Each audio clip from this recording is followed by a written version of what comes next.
I'm here with Brit Marling and Zal Batmanglij. Perfectly said. Yes. Okay. All right. We will go with the director, co-writers, and star. A lot to say of The East, new movie coming out. And to start this off, I love the fact that there's so many genres in this movie. You could say it's a Corbia espionage, a coming-of-age story, or a romance. Nobody would be wrong. So a lot of genres, that's a lot to tackle, and yet you seem to do it so seamlessly. I was wondering how that affected the writing process and directing, just kind of developing that into a final film. Do you want to take that? You want me to? I mean, I guess Zal and I have always been really interested in the idea of mixing genres. I think because we consume so many stories now, like the average audience member's story intelligence is just so high at this point. We're watching so many binge consuming TV shows and films. And so I think that you've got to mix a few genres together in order to come up with something original where you manage to keep the audience on the edge of its seat and really wondering what is going to happen next and not knowing and being then surprised by the answer as to what does happen next. So that's what we were hoping to do. I don't know if we were successful in that. I would say for sure. I really enjoyed the movie last night. It was a great screening. If you want to add anything or no? No? Okay. I'm going to repeat the question last night just because I think everyone should see it on YouTube video. You two co-write together, which I just find amazing. I mean, when everyone thinks of that, they think of the Coen brothers, who they're like the split director, like two people, one body. And but when anyone else tries to tackle it, I can hear like it's very risky, and yet you guys seem to hit it off, and it really just it blossoms. You would never think that there would be a struggle of writing with two people. So I would just like to hear like the development process and how you guys kind of like collaborate with ideas. It all starts off in one little like one little scene and then kind of grows into something. It's just so mesmerizing to me. So if you guys could, I guess, elaborate on that process, that'd be great. Well, it's mesmerizing to me too, because it's like when you're a kid and you know that you're growing a lot, because one day you're 5 feet and the next day you're like 5'5", and then like a week later you're 6 feet. So like clearly your bones have been growing, and not just your bones, all of you has been growing, and your mind has been growing, but you can't look at it directly. It's like as if it just happens when you're not really paying attention to it. And I feel like the same thing is true for writing. We're starting our third collaboration right now, and I want to be able to answer the question that you just posed more eloquently. So I'm really kind of like trying to stare at our process right now. Like, how are we really doing this? And it's like, I don't know, like Tooth Fairy or something. It's like, it's not going to come if you can't see it happen.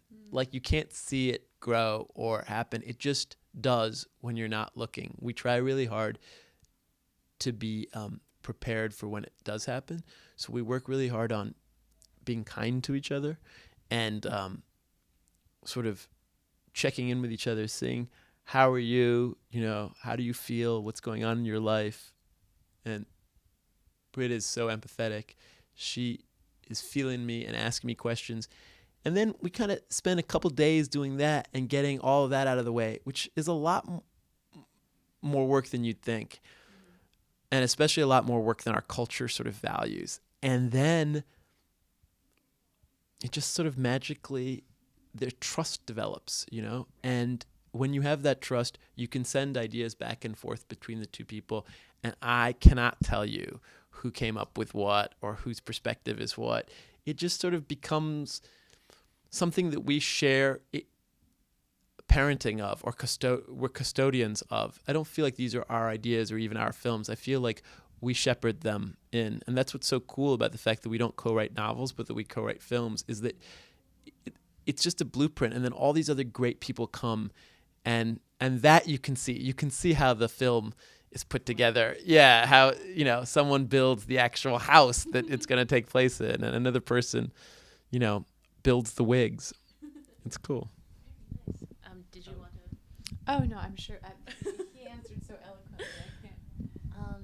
Also, the story about how this all came about, you guys all went out on a summer and did free living. And I know that wasn't your plan. Like, you didn't go out for summer and say, we're going to make a movie about this in a few years. It's going to be great with Alexander Skarsgård and Ellen Page.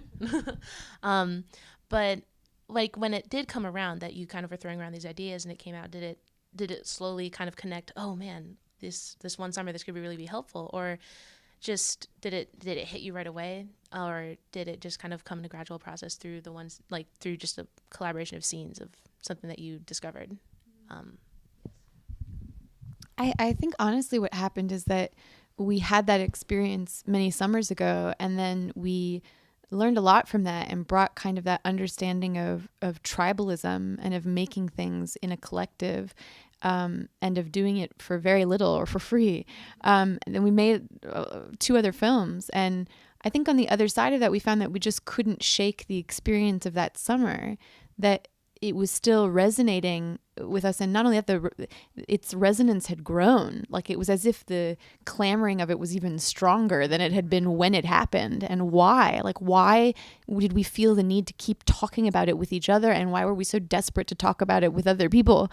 And so we wanted to write something about it. We couldn't help ourselves, really. And the idea of setting an espionage thriller in this world, of trying to make something that is widely entertaining and sort of an edge of your seat thrill ride, but that has something in it, so that when you leave the theater, you don't leave feeling like, okay, that was really entertaining, but I feel empty. You leave instead feeling full and overflowing and desiring to talk to somebody about it. I don't know if we pulled that off, but that was the idea. We should wrap up just because it's time coming to a close, but I just want to say you did succeed. And if you wanted people to walk out of the theater asking questions and not just taking anything at face value, you did succeed. I think you captured something very wonderful. I just love your style, the writing style, everything. I'm totally in love with it. So thank you so much for joining us. If you want to say any last words. Oh, well, thank you for having us, and thanks for the Q&A yesterday. You asked the best question, and we've enjoyed this time and enjoyed answering it then. Yeah, thank you for having us, all of you guys, the crew that's filming this. More power to you guys.